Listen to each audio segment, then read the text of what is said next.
आज आपण अवशिष्ट जीवन विषय आसंता काली ओ परदिन विषय भविष्यतर योजना ईश्वर करिसेंती ताहा अस्थिर जीवन हवा परी उचित नुहे अटकगले भाबुछंती किंतु आपण को हुएत निरुत्साहित सेथिर मुकाबिला करिबा उचित जदि निश्चित नुहंती तेबे आपण ताहा स्पष्ट भावे जानि परिबे आपण जानती नाही परे कोन किंतु ईश्वर जानती से आपण को कालीर अपेक्षारे अछंती तेणु से पाद दिंतु और ईश्वर को उपस्थिति और उद्देश्य को आविष्कार करंतु आज ठारू एई समय आग को बढ़िबार समय आसीछि आमे हमर परिस्थितिर ऊर्ध्व को उठिबा हमर भय को जय करिबा विश्वासर सहित भविष्य को सामना करिबा अतीत को परास्त करिबा महान विषय सब हासिल करिबार आकांक्षा दाबी करिबा ईश्वर आम पई आहुरी अधिक किछि रखिचंती एहा अटकी जिबार समय नुहे एहा आगु को बढ़िबार समय। जदि आपण दुर्भाग्यजनक परिस्थिति पड़ती आपण फ्रैंक पी लुसियाना को प्रतिनिधि भाव नियुक्ति दे पारती से न्यूयॉर्क सहर हडसन ठीक विपरीत न्यूजर्सी हाकेन्सार जड़े चतुर वकिल थिले आपण प्रतिदिन कोर्टरूम रे लुसियाना को देखिपारे चारिकोणिया पकेट ड्यापर सूट पिंधि शून्य रे हाथ काटी समस्या रे पड़िथिबा लोक मान को रक्षा करुचंती से शक्ति और प्रभाव रे करंती। लुसियाना अनेक दिन ग्राहक मान को पक्ष समर्थन करुथिले प्राय 45 वर्ष पूर्व स्थानीय खबर कागज रे दाबी करा जायथिला से व्यस्त वकील 22 वर्ष पूर्वे खबर कागज तांको एकथा कहिथिला संपूर्ण शोमेन न्यूजर्सी सफलकामी वकील आज लुसियाना 97 वर्ष बयस विचारपति और वकिल भाव कार्य करुछंती। लुसियाना गौरव उपर निर्भर करती नहीं से कहती यह बहुत कष्टकर वृत्ति मो जीवन रू अनेक किछि देइछि मु निरंतर मामला प्रस्तुत करे यह मानसिक और शारीरिक उभय भाव चाप दिए जेतेबेले विचार करने को चाहती आपण संपूर्ण भाव जन को साहाय्य करने को चेष्टा करती आपण को शरीर और मन चाप मध्य थाए भविष्य विषय एपरी कहले मु आशा करुछि मु यह संपूर्ण भाव करी अवसर नेबी नहीं फ्लोरिडा जीवी नहीं जहाँ करुछि ता करी व्यक्तिगत भाव फ्लोरिडा जावाक पसंद करे किंतु मु जावाक चाहे नहीं ईश्वर मते जहाँ करने आह्वान करिसेंती मु ताहा करी मो नाम आर्किपास नुहे किंतु मु बाइबल रु गोटे पद पाए जहाँ आपण मान को मु कहिबी आर्किपास को कह प्रभुंक कार्य जो सेवक पद पाई अछ तुम्भे ताहा संपन्न कर। हाँ भूमिका परिवर्तन हुई पारे कार्य विकसित और परिस्थिति परिवर्तन हुई पारे संशोधन करने को पड़ी पारे तथापि गोटे विषय परिवर्तन होब नहीं पृथ्वी रे जे पर्यंत प्रभु रखिछंती से निरंतर कार्य करने को आपण को देइछंती एई वार्तार कौनसी शेष तारीख निर्धारण करा जाय नहीं आपण विश्वास अवसर नहीं पारिबे नहीं कि ईश्वर को इच्छारू ओहरी पारिबे नहीं। Doctor Robert clean Fuller seminary intercultural studies school रे पाठ पढ़ाती से तांको जीवन रो अनेक समय गवेषणा रे क्षेपण करिसेंती नेतृत्व विकास उपरे अध्ययन रो अंश भावे से बाइबल रो हजार हजार पुरुष स्त्री को चिन्हट करथिले नेता भावे विवेचित जातीय नेता जिहुदी नेता मंडली नेता ती जाजक राजा सेहीपरि अनेक लोक एई नेता मान मध्यरु अनेकंकर किछि कुआ जाई नाही किंतु से माने धर्मशास्त्र रे स्थान पाइछंती आपण मु जानी आश्चर्य होई पारु जे धर्मशास्त्र केवल 39 मुख्य नेता मान विषय रे संपूर्ण भावे कहे ए 49 मध्यरु केवल 30% से माने ठीक भावे शेष करथिले अन्य 70% से माने ईश्वर को योजना वंचित थिले से माने आघात पाइबा कथा सामसन और एली परी किछि नेता से माने झुंटी पड़िथिले नोह दाऊद जेहोशाफाट हिजकिया से माने शेष रे झुंटी पड़िथिले 30% पाई धन्यवाद दिए किंतु चिहोसिया दानिएल पीतर और पाउल जे प्रभु सहित चली पारिथिले से माने ईश्वर को अनुग्रह और ज्ञान रे वृद्धि पाइबा को लागिले से माने प्रफुल्लित और सतेज हेले फल फलिले एपरिकी वृद्ध अवस्था ଶେଷ କରିବା ନିମନ୍ତେ ଅଗଣିତ ପ୍ରତିବନ୍ଧକ ରହିଛି। ମୁଁ କହିବି 5ଟି ଗୁରୁତ୍ୱପୂର୍ଣ୍ଣ ବିଷୟ କିପରି ଆମମାନେ ଉତ୍ତମ ଭାବେ ଶେଷ କରିବା। କିନ୍ତୁ ପ୍ରତିବନ୍ଧକ ବିଷୟରେ ଯେତେବେଳେ କହୁ, ମୁଁ ଆପଣଙ୍କୁ ତାହା ଆହ୍ୱାନ ବୋଲି କହିବାକୁ ଚାହେଁ। ମୁଁ ଚାହେଁ ଆମେ ଚିନ୍ତା କରିବା ଯେ ଆମେ ବଦ୍ଧ କୋଠରୀରେ ଅଛୁ। ମୁଁ ଉତ୍ସାହଜନକ ବିଷୟ କହିବାକୁ ଚାହେଁ ଯେ ଆମେ ସୁଡ଼ଙ୍ଗରୁ ବାହାରିବା ଯାଏ ଏହି କାର୍ଯ୍ୟକ୍ରମର ଦ୍ୱିତୀୟାର୍ଦ୍ଧରେ ଏଠାରେ ସେହି 5ଟି ବିଷୟ ପ୍ରଥମେ ଶେଷ କରିବା ନିମନ୍ତେ ଧ୍ୟାନ କେନ୍ଦ୍ରିତ ହେବା। ଯେପରି ଶେଷ ହେବ। ବାଇବେଲର ମହାନ ସମାପ୍ତକାରୀ ସୋଲୋମନ ଥିଲେ, ରାଜା ଦାଉଦଙ୍କ ପୁଅ ଥିଲେ। ମୁଁ ଅଧ୍ୟୟନ କଲାବେଳେ ଆବିଷ୍କାର କଲି ସମାପ୍ତ ଶବ୍ଦ ସୋଲୋମନଙ୍କ ସହିତ ଯାହା ସଂଯୁକ୍ତ 12 ଥର ମନ୍ଦିର ନିର୍ମାଣ କରିବା ସମୟରେ। ମୁଁ ହଳଦିଆ ଖାତାରେ ସୋଲୋମନଙ୍କ ବିଷୟରେ ସେହି ପଦପର୍ବ ସବୁ ଲେଖିଛି। ଶେଷ କରିବା କାର୍ଯ୍ୟ ମନ୍ଦିର ନିର୍ମାଣ ବିଷୟରେ ମୁଁ ଏହି କାହାଣୀରେ ଅନେକ ଥର ଲକ୍ଷ୍ୟ କରିଛି, ଯାହା ମୁଁ ଅନେକ ଥର ପଢ଼ିଛି। ଗୋଟିଏ ଛୋଟ ଶବ୍ଦ ଆପଣଙ୍କୁ ଦୂରକୁ ନେଇଯାଇପାରେ, ଯାହାର ଅର୍ଥ ଅନେକ କିଛି ହୋଇପାରେ। ସୋଲୋମନ କେବଳ ଶେଷ କରିନଥିଲେ, ସେ ସମ୍ପୂର୍ଣ୍ଣ ଉତ୍ତମ ଭାବେ ଶେଷ କଲେ। ଆପଣ ଏହାକୁ ଲକ୍ଷ୍ୟ କରନ୍ତୁ। ଏକାଠି ଏହି ଅଂଶ ସବୁ ପଢ଼ିବା। ପ୍ରଥମ ରାଜା 6:22 ସେ ଶେଷ କଲେ ସମୁଦାୟ ମନ୍ଦିର। 6:38 ନିରୂପିତ ଆକୃତି ଅନୁସାରେ ସମୁଦାୟ କାର୍ଯ୍ୟ ସମାପ୍ତ କଲେ। 7:51 ସଦାପ୍ରଭୁଙ୍କ ଗୃହରେ ସୋଲୋମନ ସମସ୍ତ କାର୍ଯ୍ୟ ସମାପ୍ତ କଲେ। ଦ୍ୱିତୀୟ ବଂଶାବଳୀ 5:1 ସଦାପ୍ରଭୁଙ୍କ ଗୃହ ନିମନ୍ତେ କୃତ ସମସ୍ତ କାର୍ଯ୍ୟ ସମାପ୍ତ ହେଲା। 7:11 ଏହି ରୂପେ ସୋଲୋମନ ସଦାପ୍ରଭୁଙ୍କ ଗୃହ ରାଜଗୃହ ସମାପ୍ତ କଲେ। ଈଶ୍ୱରଙ୍କ ଗୃହ କରିବା ନିମନ୍ତେ ତାଙ୍କ ମନରେ ଆସିଲା। ଜେରୁସାଲାମରେ ମନ୍ଦିର ନିର୍ମାଣ କାର୍ଯ୍ୟ ସୋଲୋମନ ସମ୍ପୂର୍ଣ୍ଣ ଭାବେ କଲେ। କିଛି କାର୍ଯ୍ୟ ସେ ଅଧା ରଖିନଥିଲେ। ମୁଁ ବିଶ୍ୱାସ କରେ ତାଙ୍କ ବାପା ତାଙ୍କ ପାଇଁ ପ୍ରାର୍ଥନା କରିଥିଲେ। ଏହି ପରିସ୍ଥିତିରେ ସୋଲୋମନଙ୍କ ପ୍ରତି ତାଙ୍କ ଆହ୍ୱାନ ଓ ପ୍ରାର୍ଥନା ଶୁଣନ୍ତୁ। ଘଟଣାସ୍ଥଳରୁ ଯିବା ପୂର୍ବରୁ ସୋଲୋମନ ତାହା ନେଲେ।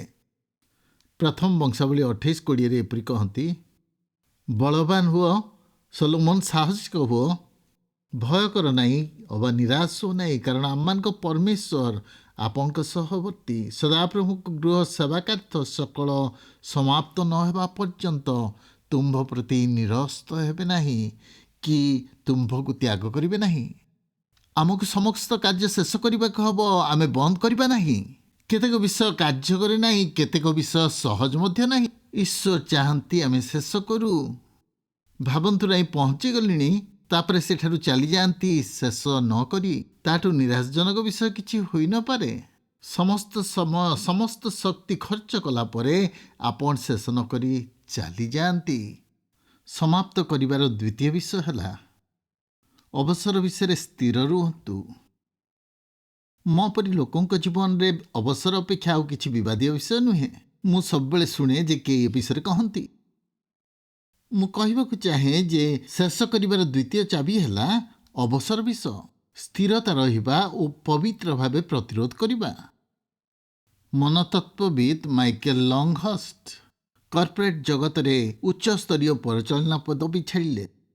ସେ ଗବେଷଣା କରିବା ନିମନ୍ତେ ନିଷ୍ପତ୍ତି ନେଲେ। ସେ ଅବସର ବିଷୟରେ ଗବେଷଣା କରିବାକୁ ଲାଗିଲେ।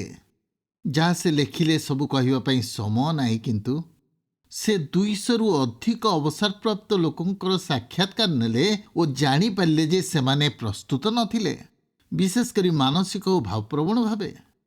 ଜଣେ ଏପରି କହିଲେ, ମୁଁ ବହୁତ ଏକାକୀ ହତାଶ ଅନୁଭବ କରୁଛି। ମୋର ଚାକିରି, ଅଫିସ୍, ମଧ୍ୟାହ୍ନ ଭୋଜନ, ବନ୍ଧୁ, କାମରେ ଥିବା ବିଷୟ ସବୁ, କାମ, ବ୍ୟସ୍ତତା, ଏହି ସମସ୍ତ ବିଷୟ ମୋତେ ମନେ ପଡ଼ୁଛି। ମୁଁ ଚାହୁଁଛି ପୁଣି ଥରେ ମୁଁ ସେହି ଚାକିରିକୁ ଚାଲିଯାଆନ୍ତି କି? ମୁଁ ବର୍ତ୍ତମାନ ଏକାକୀ, ବିରକ୍ତକର ଅନୁଭବ କରୁଛି। ଜଣେ ସ୍ତ୍ରୀଙ୍କ ବିଷୟରେ ପଢ଼ିଛି। ତାଙ୍କ ଅବସର ସ୍ୱାମୀକୁ କହିଲେ, ତୁମେ ଆଜି କ'ଣ କରିବ? ସେ କହିଲେ, କିଛି ନାହିଁ। ସେ କହିଲେ, କାଲି ତୁମେ କ'ଣ କରୁଥିଲ? କହିଲେ, ଜାଣିଛି, କିନ୍ତୁ ଶେଷ ହୋଇନାହିଁ। କେହି କହନ୍ତି ସ୍ୱାମୀଙ୍କ ଅବସର ସ୍ତ୍ରୀଙ୍କର ପୂର୍ଣ୍ଣ ସମୟ କାର୍ଯ୍ୟ। ଆମେରିକା ଓ ପାଶ୍ଚାତ୍ୟ ଜଗତର କିଛି ଲୋକ ଆଶା କରନ୍ତି ଯେ ସେମାନେ ଯେତେବେଳେ ନିର୍ଦ୍ଦିଷ୍ଟ ବୟସରେ ପହଞ୍ଚନ୍ତି, ଆମେ ଅବସର, ତା ଆମେ କରୁ। ଅବସର ଜୀବନଚକ୍ରର ଅବସ୍ଥା ପାଲଟି ଯାଇଛି। ଆମେ ପିଲାମାନଙ୍କୁ ପଚାରୁ, ବଡ଼ ହେଲେ ତୁମେ କ'ଣ କରିବ? ବୟସ୍କଙ୍କୁ ପଚାରୁ, ଅବସର ପରେ କ'ଣ କରିବେ? କ୍ୱଚିତ୍ ଆମେ ଅବସର ଯୋଜନାର ମୂଲ୍ୟ ବିଷୟରେ ବୁଝିଥାଉ, କିନ୍ତୁ ବାସ୍ତବ ଅବସରର ମୂଲ୍ୟ ବୁଝିନଥାଉ। ବାଇବେଲ ବିଷୟରେ କ'ଣ କହେ? ମନୋହର ବିଷୟ ହେଲା, ବାଇବେଲରେ ଅବସରର ଗୋଟିଏ ଦୃଷ୍ଟାନ୍ତ ଅଛି। ଜାଣନ୍ତି କେଉଁଠାରେ ଅଛି? ଗଣନା 8 ପର୍ବ 24-26 ପଦ ମଧ୍ୟରେ ଏପରି କୁହାଯାଏ। ଏହା ଲେବୀୟମାନଙ୍କ ବିଷୟରେ ବ୍ୟବସ୍ଥା। 25 ବର୍ଷରୁ ଉର୍ଦ୍ଧ୍ୱ ସମାଗମ ତମ୍ବୁରେ ସେବା କାର୍ଯ୍ୟ କରିବା ନିମନ୍ତେ ଶ୍ରେଣୀଭୁକ୍ତ ହେବେ। 50 ବର୍ଷ ବୟସ୍କ ହେଲେ ସେବା କର୍ମରୁ ନିବୃତ୍ତ ହେବେ, ସେବା କରିବେ ନାହିଁ। ସେମାନେ ରକ୍ଷଣୀୟ ରକ୍ଷା କରିବାରେ ସମାଗମ ତମ୍ବୁରେ ଆପଣା ଭ୍ରାତାମାନଙ୍କ ସହିତ କର୍ମ କରିବେ, କିନ୍ତୁ ସେମାନେ କାର୍ଯ୍ୟ କରିବେ ନାହିଁ।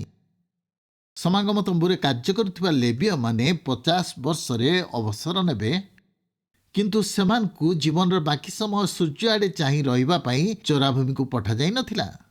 ସେମାନଙ୍କୁ ଯୁବା ଲେବୀୟମାନଙ୍କ ସେବା କରିବାକୁ ଦାୟିତ୍ୱ ଦିଆଯାଇଥିଲା, ଯେଉଁମାନେ ସେମାନଙ୍କ କାମ ଗ୍ରହଣ କରିଥିଲେ। ସେମାନେ ପରାମର୍ଶଦାତା। ଆଜି ସେମାନଙ୍କୁ ପରାମର୍ଶଦାତା କହୁ। ମୁଁ କହୁନାହିଁ ଯେ ସାମାଜିକ ସୁରକ୍ଷା ନିମନ୍ତେ ପେନ୍ସନର ଲାଭ ନେବା ଉଚିତ ନୁହେଁ। ଅବସର ଶବ୍ଦକୁ ଏଡ଼େଇବାକୁ ଚାହିଁପାରୁ। ଆପଣ 90 ବର୍ଷ ହେବା ପର୍ଯ୍ୟନ୍ତ କାର୍ଯ୍ୟ କରିବା ଆବଶ୍ୟକ ନାହିଁ। ଯଦି ଆପଣ କାର୍ଯ୍ୟ ଛାଡ଼ନ୍ତି, ମନେ ରଖନ୍ତୁ, ଅବସର ଦ୍ୱାରା ଈଶ୍ୱର ଆପଣଙ୍କୁ ମୁକ୍ତ କରିଛନ୍ତି ଅଧିକ ସେବା ପାଇଁ। ଶେଷ ପର୍ଯ୍ୟନ୍ତ ଧ୍ୟାନ କେନ୍ଦ୍ରିତ ରୁହନ୍ତୁ। ଅବସର ବିଷୟରେ ସ୍ଥିର ରୁହନ୍ତୁ। ତୃତୀୟ ବିଷୟ ମୁଁ ଶିଖିଲି, ଆହ୍ୱାନ ସହିତ ଲାଗି ରୁହନ୍ତୁ।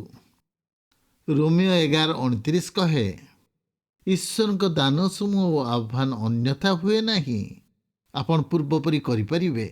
ଯଦି ଈଶ୍ୱର ଡାକନ୍ତି, ସେ ମନା କରିବେ ନାହିଁ। ଈଶ୍ୱରଙ୍କ ଦାନ ଓ ଆହ୍ୱାନ ଅପରିବର୍ତ୍ତନୀୟ। ଓସ୍ଗିନିସ୍ କିଛି କହିବାକୁ ଚାହୁଁଥିଲେ। ସେ କହିଲେ, ଆମେ ଏହା ଅନୁଭବ କରିବା ଗୁରୁତ୍ୱପୂର୍ଣ୍ଣ ଯେ ଚାକିରିରୁ ଅବସର ନେଇପାରୁ, କିନ୍ତୁ ଆହ୍ୱାନରୁ ଅବସର ନେଇପାରିବା ନାହିଁ। ଆହ୍ୱାନ ଆମମାନଙ୍କର ଦାୟିତ୍ୱର ଭାବନାକୁ ଆମମାନଙ୍କୁ ଦିଏ। ପୃଥିବୀରେ ବିତେଇଥିବା ଶେଷ ଦିନ ପର୍ଯ୍ୟନ୍ତ ଆହ୍ୱାନକାରୀକୁ ସାକ୍ଷାତ କରିବା, ତାହା ଜୀବନରେ ଅବିଶ୍ୱସନୀୟ ମୂଲ୍ୟ ଦିଏ। ଅତଏବ ଭଲ ଭାବରେ ଶେଷ କରିବାର ସମୃଦ୍ଧି ହେଉଛି ଆମ ଦାୟିତ୍ୱକୁ ଆମମାନେ ବୁଝିପାରିବା, ଯାହାଫଳରେ ଆମ ପ୍ରତିଦିନର ବଞ୍ଚିବା ବହୁମୂଲ୍ୟ ମନେ ହେବ। ଭଲ ଭାବେ ଶେଷ କରିବାକୁ ହେଲେ ଅବସର ପୂର୍ବରୁ କିପରି ଜୀବନ କାଟିଥିଲେ, ଅବସର ପରେ କିପରି ଜୀବନ କାଟିବେ, ସେ ବିଷୟରେ ଚିନ୍ତା କରନ୍ତୁ। କେହି ଜଣେ କହନ୍ତି, ଯାହା ଦରମା ପାଆନ୍ତି ତାହା ଆପଣଙ୍କ ବୃତ୍ତି। ଆହ୍ୱାନ ହେଲା ତାହା କରିବା ପାଇଁ ତିଆରି। ଆପଣଙ୍କ ବୃତ୍ତି ଆପଣଙ୍କ ଅବସରର ପରବର୍ତ୍ତୀ ଜୀବନରେ ସ୍ଥାନାନ୍ତରିତ ହୋଇପାରେ। ଖ୍ରୀଷ୍ଟଙ୍କ ଅନୁକାରୀ ଭାବେ ଆହ୍ୱାନ ରହିଛି। ଆପଣଙ୍କୁ ଈଶ୍ୱର ଉପହାର ଓ କ୍ଷମତା ଦେଇଛନ୍ତି ସେବା ପାଇଁ। ପ୍ରଭୁଙ୍କ ନିମନ୍ତେ ବ୍ୟବହାର କରନ୍ତୁ। ଭିନ୍ନ ପରିବେଶରେ ବ୍ୟବହାର କରନ୍ତୁ। ଭିନ୍ନ ପରିପ୍ରେକ୍ଷୀରେ ବ୍ୟବହାର କରନ୍ତୁ। ଯାହା ଈଶ୍ୱର ଦେଇଛନ୍ତି ତାହା କରନ୍ତୁ। ପୃଥିବୀରେ ଯୀଶୁ କାର୍ଯ୍ୟ ଶେଷ କଲେ। ସେ କ୍ରୁଶାର୍ପିତ ହେବାକୁ ଗଲେ, ପୁନରୁତ୍ଥିତ ହୋଇ ସ୍ୱର୍ଗରୋହଣ କଲେ। ତାଙ୍କ ଜୀବନ ନିମନ୍ତେ ଏପରି ପ୍ରାର୍ଥନା କଲେ, ଜନ 17:4, ପ୍ରଭୁ, ପୃଥିବୀରେ ତୁମ ନାମ ମହିମାନ୍ୱିତ କରିଅଛି। ତୁମ୍ଭେ ମୋତେ ଯେଉଁ କର୍ମ ଦେଇଥିଲ ତାହା ମୁଁ ସମାପ୍ତ କରିଅଛି। ସେହି ପଦକୁ ଭଲରେ ପଢ଼ନ୍ତୁ। ଯୀଶୁ ସମସ୍ତ କାର୍ଯ୍ୟ ସମାପ୍ତ କରିନଥିଲେ। ତାଙ୍କୁ ଯେଉଁ କାର୍ଯ୍ୟ ଦିଆଯାଇଥିଲା ତାହା ସମାପ୍ତ କରିଥିଲେ। ଆମ ପ୍ରାର୍ଥନା, ପ୍ରଭୁ, ତୁମେ ମୋତେ ଯେଉଁ କାର୍ଯ୍ୟ ଦେଇଛ କରିବା ପାଇଁ ସାହାଯ୍ୟ କର। ଯଦି ତାହା କରୁ, ଆମେ ପୂର୍ଣ୍ଣ ଜୀବନ କାଟିପାରିବା। ପ୍ରଥମେ ଶେଷ ପର୍ଯ୍ୟନ୍ତ ଧ୍ୟାନ ଦିଅନ୍ତୁ। ଦ୍ୱିତୀୟରେ ଅବସରରେ ସ୍ଥିର ରୁହ ଓ ତୃତୀୟରେ ଆହ୍ୱାନ ସହିତ ଲାଗି ରୁହ। ଚତୁର୍ଥରେ ବିଜୟତା ପରେ ସତର୍କ ରୁହ। ଭଲ ଭାବରେ ଶେଷ କରିବା, ଶେଷ ପର୍ଯ୍ୟନ୍ତ ଯିବା, ଈଶ୍ୱରଙ୍କ ଇଚ୍ଛାରେ, ତାଙ୍କ ଯୋଜନାରେ, ତାଙ୍କ ଉଦ୍ଦେଶ୍ୟରେ ଶେଷ ପର୍ଯ୍ୟନ୍ତ ଆଶୀର୍ବାଦ ପାଇବା। ସତର୍କତା ଆବଶ୍ୟକ, ବିଶେଷ କରି ନୂତନ ଅଭିଯାନ କିମ୍ବା ନୂତନ ବିଜୟ ପରେ ସତର୍କ ରହିବାକୁ ହେବ। ମୁଁ ଏପରି ବର୍ଣ୍ଣନା କରିବି। 2012ରେ ଡୋନା ଓ ମୁଁ ପ୍ରଥମ ଥର ସୁଇଜରଲ୍ୟାଣ୍ଡ ଯାଇଥିଲୁ। ଆମ ଯାତ୍ରା ଜାର୍ମାଠାରେ ଶେଷ କରିଥିଲୁ। ମଟରହର୍ନ ତଳେ ଅବସ୍ଥିତ ସୁନ୍ଦର ସ୍ଥାନ। ପର୍ବତର ଉତ୍ତରମୁଖ, ଯାହାକୁ ହର୍ନିଲ ରିଜ୍ କୁହାଯାଏ, ତାହା ପ୍ରାୟ ସିଧା। ଉପରକୁ ଉଠିବା ଏତେ ସହଜ ନାହିଁ। ଯେଉଁମାନେ ଚଢ଼ନ୍ତି ଅତି କଷ୍ଟକର। କିନ୍ତୁ ଅନେକ ପର୍ବତାରୋହୀ ହର୍ନିଲ ରିଜ୍ ପର୍ଯ୍ୟନ୍ତ ଚଢ଼ି ପାରିଛନ୍ତି। ମାର୍ଟନ୍ ପାଦଦେଶରେ ପର୍ବତାରୋହୀଙ୍କର କବରସ୍ଥାନ ଅଛି, ତାକୁ ତାହା କୁହାଯାଏ। କେହି ମୋତେ ପରିଦର୍ଶନ କରିବା ପାଇଁ କହିଲେ। ଅନେକ ପର୍ବତାରୋହୀ ସେହି ସ୍ଥାନରେ ଆହତ ହୋଇ ମୃତ୍ୟୁବରଣ କରିଥିଲେ। ଗୋଟିଏ ବିଷୟ ମୋତେ ଆଶ୍ଚର୍ଯ୍ୟ ଲାଗିଲା। ଅଧିକାଂଶ ଲୋକ ସେହି ପାହାଡ଼ରୁ ତଳକୁ ଓହ୍ଲାଇବା ସମୟରେ ମୃତ୍ୟୁବରଣ କରିଥିଲେ, ଚଢ଼ିବା ସମୟରେ ନୁହେଁ। ମୁଁ ଯେଉଁ କବର ଫଳକର ଫଟୋ ଉଠାଇଥିଲି ସେଥିରେ ଲେଖା ଥିଲା, ଡେଭିଡ୍ ରବିନସନ୍, ୱେକଫିଲ୍ଡ ଏବଂ ବ୍ୟାଙ୍ଗର ନର୍ଥୱେଲଙ୍କ ସ୍ମୃତିରେ, ଯାହାଙ୍କର ଅକାଳ ମୃତ୍ୟୁ 24 ବର୍ଷ ବୟସରେ ମଟନ୍ ହଲ୍ରୁ ଅବତରଣ ସମୟରେ ଘଟିଥିଲା। ହର୍ନିଲ୍ ରିଜ୍ ଉତ୍ତରମୁଖରେ ଡିସେମ୍ବର 28, 1976ରେ ଘଟିଥିଲା। ତାହା କେତେ ବଡ଼ ଶିକ୍ଷା ମୋ ପାଇଁ ଥିଲା। ସବୁଠାରୁ ବଡ଼ ସଫଳତା ହାସଲ କରିବା ପରେ ଆମେ ବିଫଳ ଆଡ଼କୁ ଯାଇଥାଉ। ଦ୍ୱିତୀୟ ବିଶ୍ୱଯୁଦ୍ଧ ସମୟରେ ଇଂଲଣ୍ଡର ରୟାଲ ବାୟୁସେନା ମନତତ୍ତ୍ୱବିତ୍ମାନେ ଆବିଷ୍କାର କଲେ ଯେ ପାଇଲଟମାନେ ଭୁଲ କରିଥିଲେ। ଯେତେବେଳେ ସେମାନେ ବିମାନକୁ ଅବତରଣ କରୁଥିଲେ, ସେମାନେ ସଫଳ ହେବା ପରେ ଫେରି ଆସିଲେ। କାରଣ ହେଲା ସେମାନେ ବିଶ୍ରାମ ନେବାକୁ ଚାହୁଁଥିଲେ। ବିଶ୍ରାମ। ପାଇଲଟ, ପର୍ବତାରୋହୀ, ଆମ ସଫଳତା ପ୍ରତି ଆମମାନେ ଆକର୍ଷିତ ହୋଇପାରୁ, କିନ୍ତୁ ଆମ ସମାପ୍ତି ପ୍ରତି ଧ୍ୟାନ ଦେଇ ନପାରୁ। ରାଜା ଦାଉଦ ମଧ୍ୟ ସମସ୍ୟା ବେଳେ ତାହା କରିଥିଲେ। ବେତ୍ସବା ସହିତ ସମସ୍ୟାରେ ପଡ଼ିଥିଲେ, କାରଣ ସେ ମହାନ ସଫଳତା ହାସଲ କରିଥିଲେ। ସେ ତାଙ୍କର ସମସ୍ତ ଶତ୍ରୁ ବିରୁଦ୍ଧରେ ପ୍ରତ୍ୟେକ ଯୁଦ୍ଧରେ ବିଜୟୀ ହୋଇଥିଲେ। ବାଇବେଲ କହେ ଯେ ତାଙ୍କ ଯୋଗୁଁ ଶାନ୍ତି ପ୍ରତିଷ୍ଠିତ ହୋଇଥିଲା। ଇସ୍ରାଏଲରେ ମହାନ ଶାନ୍ତି ହେଲା। ସେ କ'ଣ କଲେ ତାହା ଈଶ୍ୱରଙ୍କ ବାକ୍ୟରେ ବର୍ଣ୍ଣନା କରାଯାଇଛି। ଦ୍ୱିତୀୟ ସାମୁଏଲ 11:1। ଅନନ୍ତର ବର୍ଷର ପରିବର୍ତ୍ତନ ସମୟରେ ରାଜାମାନେ ଯୁଦ୍ଧକୁ ଯିବାବେଳେ ଦାଉଦ ଯୋଆବକୁ ଓ ତାହା ସହିତ ଆପଣା ଦାସମାନଙ୍କୁ ଓ ସମୁଦାୟ ଇସ୍ରାଏଲକୁ ପଠାଇଲେ। ମାତ୍ର ଦାଉଦ ଜେରୁସାଲାମରେ ରହିଲେ। ରାଜା ଦାଉଦ ନେତୃତ୍ୱ ଦେଉଥିଲେ। ତାଙ୍କ ମୁଖ୍ୟ ସେନାମାନଙ୍କ ସହିତ ସେ ରହିବାର ଥିଲା। ରାଜା ଅନୁଭବ କଲେ ଯେ ସେ କିଛି ସମୟ ଆରାମ କରିବେ। ଅନ୍ୟମାନଙ୍କୁ ଯୁଦ୍ଧର ଭାର ଦେଇଦେଲେ ଓ ମୂଲ୍ୟ ଦେବାକୁ ପଡ଼ିଲା। ଯେଉଁଠାରେ ସେ ରହିବା ଉଚିତ ଥିଲା, ଯାହା କରିବା କଥା ସେ କଲେ ନାହିଁ। ସେ ସତର୍କତା ବିନା ତାଙ୍କ ବିଜୟକୁ ପାଳନ କରୁଛନ୍ତି। ବେତ୍ସବା ସହିତ ପାପ ଓ ତାଙ୍କ ସ୍ୱାମୀ ଉରିୟଙ୍କୁ ହତ୍ୟା କରିବା ତାଙ୍କ ଜୀବନର ଦାଗ ଥିଲା। ଈଶ୍ୱର ଦାଉଦଙ୍କୁ କ୍ଷମା କଲା ପରେ ପୁନଃସ୍ଥାପନ କଲେ। ତାଙ୍କ ଗୋଟିଏ ମୁହୂର୍ତ୍ତର ଅସାବଧାନତା, ସତର୍କତାର ଅଭାବ ତାଙ୍କ ଜୀବନର ଅଂଶୀ ହେଲା। ମୁଁ ଜାଣିନି ଆଗରୁ ଏ ପଦ ପଢ଼ିଛନ୍ତି କି ନାହିଁ। ମୁଁ ଆଗରୁ ପଢ଼ିଛି। ଏହି ଶବ୍ଦ ମୋତେ ଆଶ୍ଚର୍ଯ୍ୟ ଲାଗେ। ପ୍ରଥମ ରାଜାବଳୀ 15:5 ଏପରି କହେ, ସଦାପ୍ରଭୁଙ୍କ ଦୃଷ୍ଟିରେ ଯାହା ଯଥାର୍ଥ ତାହା କଲେ। ଆଉ କୌଣସି ବିଷୟରେ ସେ ଆପଣାର ଯାବଜୀବନ ତାହାଙ୍କ ଦତ୍ତ ଆଜ୍ଞାରୁ ବିମୁଖ ନଥିଲେ, କେବଳ ହିତୀୟ ଉରିୟର କଥା ଛଡ଼ା। ଯେତେବେଳେ ଆମେ ଶୀର୍ଷରେ ପହଞ୍ଚିବା, ଈଶ୍ୱରଙ୍କ ମହାନତା ଅନୁଭବ କରିବା ସମୟରେ କ'ଣ ଘଟେ? ଆମେ ସତର୍କ ନ ହୋଇ ଆରାମ କରୁ ଓ ଶତ୍ରୁକୁ ସୁଯୋଗ ଦେଉ। ସବୁଠାରୁ ଉପଯୁକ୍ତ ସମୟରେ। ମୁଁ ଜାଣେ ଅନେକ ଲୋକଙ୍କ ମଧ୍ୟରେ ଏହି ଘଟଣା ବାରମ୍ବାର ଘଟେ। ବାଇବେଲରେ 2ଟି ପଦ ଅଛି ଆମେ ମନେ ରଖିବା ଆବଶ୍ୟକ। ତାହା ଆମ ସମ୍ମୁଖରେ ଅଛି। ତାହା କହେ ଯେ ଆମେ କିପରି ପତନ ହେବାରୁ ରକ୍ଷା ପାଇବା ଏବଂ ଆମମାନଙ୍କ ବିଜୟତାରେ କିପରି ଧ୍ୟାନ ଦେବା। ହିତୋପଦେଶ 16:18। ଅହଙ୍କାର ସର୍ବନାଶର ସମ୍ମୁଖରେ ଥାଏ, ପୁଣି ଦାମ୍ଭିକ ମନ ପତନର ସମ୍ମୁଖରେ ଥାଏ। ପ୍ରଥମ ଗ୍ରନ୍ଥି 10:12। ଯେପରି ସେମାନଙ୍କ ମଧ୍ୟରେ କେତେକ ବଚସା କରି ସଂହାରକ ଦ୍ୱାରା ବିନଷ୍ଟ ହେଲେ, ଏହା ଆମମାନଙ୍କର ଆହ୍ୱାନ। ଯଦି ଆମମାନେ ଆଗକୁ ଜୀବନରେ ଚାଲୁ, ଶେଷ ପ୍ରତି ଆପଣ ଧ୍ୟାନ ଦିଅନ୍ତୁ। ଅବସର ବିଷୟରେ ସ୍ଥିର ରୁହନ୍ତୁ। ଆହ୍ୱାନରେ ଲାଗି ରୁହନ୍ତୁ। ଆପଣଙ୍କ ବିଜୟରେ ସତର୍କ ରୁହନ୍ତୁ। ଶେଷରେ ପୁନଃନିୟୋଜିତ ପାଇଁ ପ୍ରସ୍ତୁତ ରୁହନ୍ତୁ। ନିଶ୍ଚିତ ରୁହନ୍ତୁ, ଈଶ୍ୱର ଆପଣଙ୍କୁ ପୁନଃ ନିୟୋଗ କରିବା ପାଇଁ ପ୍ରସ୍ତୁତ ଅଛନ୍ତି। ଈଶ୍ୱର ପରବର୍ତ୍ତୀ ସମୟରେ କ'ଣ ରଖିଛନ୍ତି, ଅପେକ୍ଷାରେ ରୁହନ୍ତୁ। ବାଇବେଲର ଇତିହାସରେ ଆମମାନେ ଏହା ଦେଖୁ ଯେ ଅଧିକାଂଶ ଅବସରପ୍ରାପ୍ତ ଲୋକମାନେ ସେମାନେ ଅନେକ ସମୟ ପ୍ରଭୁଙ୍କ ପାଇଁ ଦେଇଥାନ୍ତି। ଡେନମାର୍କର କ୍ଲାଉନ୍ ପ୍ରିନ୍ସ, କମେଡ଼ିଆନ୍, ପିୟନିଷ୍ଟ, ତାଙ୍କ ମୃତ୍ୟୁ ପର୍ଯ୍ୟନ୍ତ ବିଶାଳ ଜନତାଙ୍କୁ ସେ ଆନନ୍ଦିତ କରି ଚାଲିଥିଲେ 91 ବର୍ଷ ବୟସରେ। ଆଜି ମୁଁ ଆପଣଙ୍କ ସହିତ କଥା ହେଉଥିବା ସମୟରେ ଗାୟକ ଟୋନି ବେନେଟ୍ 93 ବର୍ଷ ବୟସରେ ସେ କେବଳ ସାନ୍ ଫ୍ରାନ୍ସିସ୍କୋ ନୁହେଁ ମଧ୍ୟ ଖ୍ୟାତି ଲାଭ କରିଛନ୍ତି।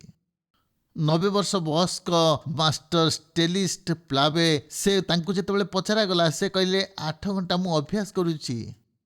ପ୍ରସିଦ୍ଧ ଲେଖକ ଚୀନ୍ ମିଶନେରୀଙ୍କ ଝିଅ ଏକଥା ଆମମାନଙ୍କୁ କହିଲେ।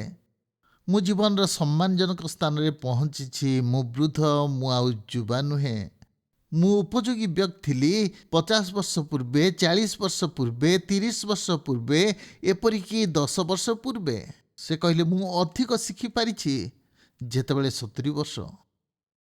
ଶୀଘ୍ର ହାର ମାନିଯାଆନ୍ତୁ ନାହିଁ। ଆପଣଙ୍କର ଅବସର ପରେ ଈଶ୍ୱର ଯେଉଁ ସମସ୍ତ ଆଶୀର୍ବାଦ ଦେବାକୁ ଚାହାନ୍ତି ତାକୁ ଅଣଦେଖା କରନ୍ତୁ ନାହିଁ। ଯଦି ଆପଣ କିଛି କରିବାକୁ ଚାହାନ୍ତି କରନ୍ତୁ, କିନ୍ତୁ ପ୍ରଭୁଙ୍କ ସେବା ଛାଡ଼ନ୍ତୁ ନାହିଁ।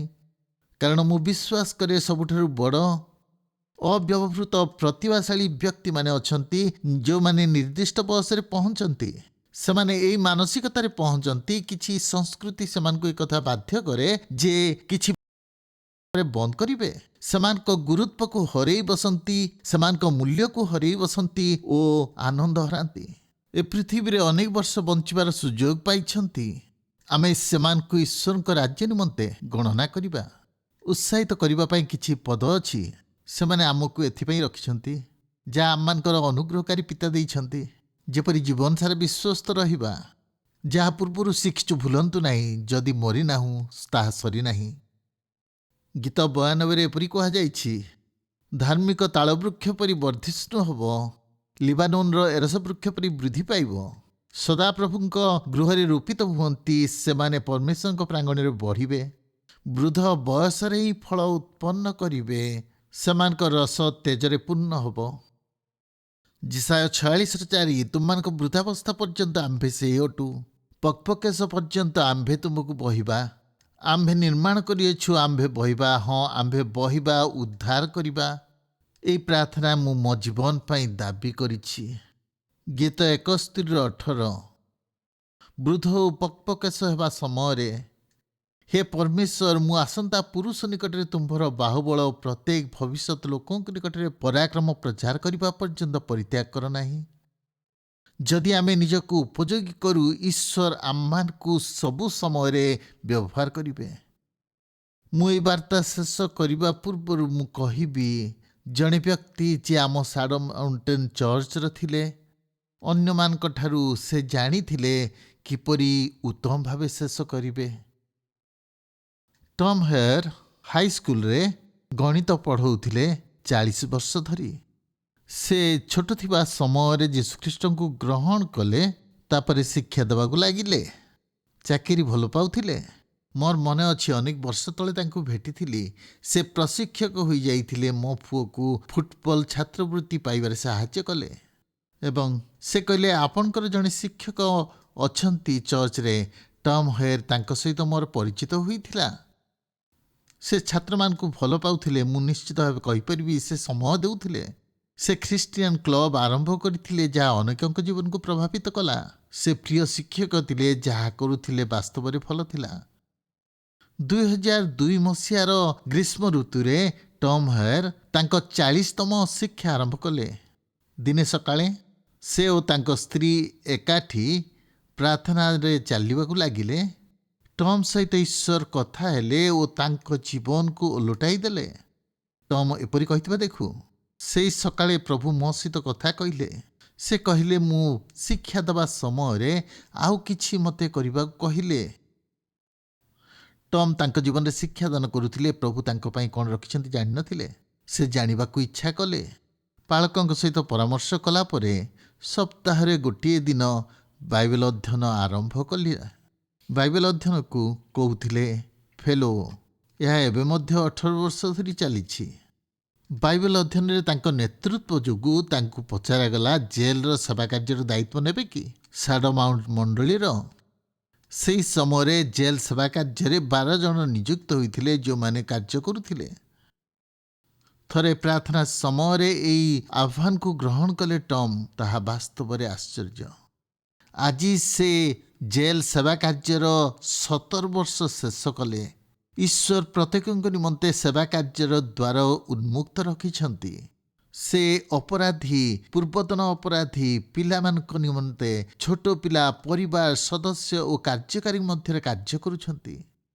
ଟମ୍ଙ୍କ ଅନୁସାରେ ସେ କେବଳ କାରାଗାର ନିମନ୍ତେ ନୁହେଁ, କିନ୍ତୁ ଲୋକମାନଙ୍କ ପାଇଁ, ଯେଉଁ ଲୋକମାନଙ୍କୁ ଈଶ୍ୱର ସର୍ତ୍ତବିହୀନ ଭାବେ ପ୍ରେମ କରୁଛନ୍ତି। ପ୍ରତି ସପ୍ତାହରେ ଆମ ମଣ୍ଡଳୀର 40 ଲୋକ ଭିନ୍ନ ଭିନ୍ନ 8ଟି କାରାଗାରକୁ ଯାଆନ୍ତି। ମାସରେ ପ୍ରାୟ 30ଟି ମିଟିଂ କରନ୍ତି। ପ୍ରାୟ ହାରାହାରି 600ରୁ ଅଧିକ ଅପରାଧୀ ଯୋଗ ଦିଅନ୍ତି। ବହୁ ସଂଖ୍ୟାରେ ଖ୍ରୀଷ୍ଟମାସ ବନ୍ଦୀ ପିଲାମାନଙ୍କ ନିମନ୍ତେ ବଡ଼ ଉତ୍ସବର ଆୟୋଜନ କରାଯାଏ। ଶହ ଶହ ପିଲା ତାଙ୍କ ମାଙ୍କ ସହିତ ଆମ ମଣ୍ଡଳୀ ମଧ୍ୟକୁ ଆସନ୍ତି।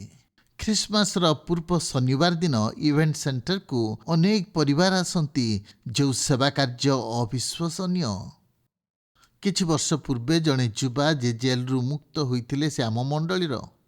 ସେ ଟମ୍ ହାୟରଙ୍କ ନିକଟକୁ ଆସି କହିଲେ ଯେ ଖ୍ରୀଷ୍ଟମାସ କଏଦୀମାନଙ୍କ ପାଇଁ କେତେ କଷ୍ଟକର ସମୟ। ଏହା ନିମ୍ନ ସ୍ତରର ସମୟ, ଏକାକୀ ସମୟ, ଯେଉଁ ସମୟରେ ପ୍ରତ୍ୟାଖ୍ୟାନ।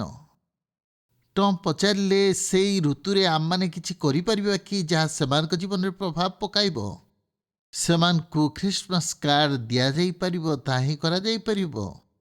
ଗତ ଖ୍ରୀଷ୍ଟମାସରେ ଶହ ଶହ ସ୍ୱେଚ୍ଛାସେବୀ, କିଛି ଆମ ମଣ୍ଡଳୀର ଓ ଅନେକ ସାଣ୍ଡିଏଗୋ ସହରର ଟମ୍ ହାୟରଙ୍କ ନିର୍ଦ୍ଦେଶନାରେ ସାଡୋ ମାଉଣ୍ଟ ମଣ୍ଡଳୀ ଦ୍ୱାରା ଏକାଠି ହେଲେ ଖ୍ରୀଷ୍ଟମାସ ଛୁଟି ସମୟରେ ପ୍ରାୟ 15,000ର ଅଧିକ ଜେଲର ଲୋକମାନଙ୍କୁ କାର୍ଡ଼ ପ୍ରେରଣ କଲେ। 2002ରେ ଟମ୍ ହାୟରଙ୍କୁ ଯେତେବେଳେ ପ୍ରଭୁ କଥା କହିଲେ, ସେ ଆନ୍ଦୋଳନରେ ପ୍ରଜ୍ୱଳିତ ହେଲେ, ଯାହା ବର୍ତ୍ତମାନ ସୁଦ୍ଧା ଚାଲିଲା। ଆଜି ସାଡୋ ମାଉଣ୍ଟର ଜେଲ ସେବା କାର୍ଯ୍ୟ ଆମେରିକାର ସବୁଠୁ ବଡ଼ ସେବା କାର୍ଯ୍ୟ ଅଟେ। ଜଣେ ଅବସରପ୍ରାପ୍ତ ବ୍ୟକ୍ତିଙ୍କ ଜୀବନରେ ଯେତେବେଳେ କାର୍ଯ୍ୟ ଆରମ୍ଭ ହେଲା, ଟମ୍ ପୁନଃନିଯୁକ୍ତି ପାଇଁ ପ୍ରସ୍ତୁତ ହୋଇ ରହିଥିଲେ। ଆପଣ ପ୍ରସ୍ତୁତ ଅଛନ୍ତି କି ବ୍ୟବହୃତ ହେବା ପାଇଁ? ଯଦି ଆପଣ ବିଶ୍ୱାସ କରନ୍ତି, ପ୍ରସ୍ତୁତ ହୁଅନ୍ତୁ। ଈଶ୍ୱରଙ୍କ ଅଧିକାର ଆପଣଙ୍କ ଜୀବନ ପାଇଁ ଅଛି। ଯଦି ବ୍ୟବହାର ନିମନ୍ତେ ଆପଣ ତାଙ୍କୁ ସୁଯୋଗ ଦେବେ, ଆପଣଙ୍କର ଅଭିଜ୍ଞତା ପାଇଲା ପରେ, ଆପଣଙ୍କର ଅବସର ପରେ ମଧ୍ୟ ବ୍ୟବହାର କରିପାରିବେ। ଆପଣ ଆବିଷ୍କାର କରିବେ ଯେ ଈଶ୍ୱର ଆପଣଙ୍କ ଜୀବନରେ ମହାନ କାର୍ଯ୍ୟ କରିବେ। ଆପଣଙ୍କ ଜୀବନରେ ଯାହା ସେ କରିଛନ୍ତି, ସେ କରିବେ। କେତେଜଣ ଜାଣନ୍ତି ଈଶ୍ୱର ଶେଷରେ ଉତ୍ତମ ବିଷୟ ଦିଅନ୍ତି। ସେ ଆପଣଙ୍କ ପାଇଁ କରିବେ, ମୋ ପାଇଁ ମଧ୍ୟ କରିବେ। ଆମେ ନିଜକୁ ସମର୍ପଣ କରିବା, ଆମେ ବିଶ୍ୱସ୍ତ ରହିବା ଶେଷ ହେବା ଯାଏ। ଆମେନ୍, ଆମେନ୍।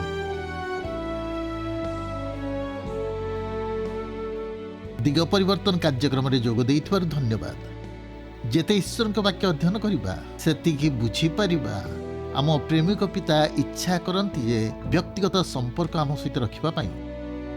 ଯଦି ଆପଣ ସେହି ସମ୍ପର୍କ ରଖିବାକୁ ଚାହାନ୍ତି, ତାଙ୍କ ସହିତ ଅନନ୍ତକାଳ ରହିବାକୁ ଚାହାନ୍ତି, ତେବେ ଆପଣ ଆପଣଙ୍କ ପାପରୁ ଅନୁତାପ କରି ଯୀଶୁଖ୍ରୀଷ୍ଟଙ୍କୁ କୁହନ୍ତୁ ପ୍ରଭୁ ଓ ତ୍ରାଣକର୍ତ୍ତା ହେବା ପାଇଁ। ଯଦି ବିଶ୍ୱାସର ପଦକ୍ଷେପ ନେଇଛନ୍ତି, ଆପଣଙ୍କ ନିଷ୍ପତ୍ତି ଅନ୍ୟ ବିଶ୍ୱାସୀମାନଙ୍କୁ କୁହନ୍ତୁ। ଭରସାଯୋଗ୍ୟ ସେବା କାର୍ଯ୍ୟ, ସ୍ଥାନୀୟ ମଣ୍ଡଳୀ ଏବଂ ଆପଣ ବିଶ୍ୱାସରେ ବୃଦ୍ଧି ପାଆନ୍ତୁ। ଆଶୀର୍ବାଦ କରନ୍ତୁ। ପରବର୍ତ୍ତୀ କାର୍ଯ୍ୟକ୍ରମରେ ସାକ୍ଷାତ ହେବ ଦିଗ ପରିବର୍ତ୍ତନ କାର୍ଯ୍ୟକ୍ରମରେ।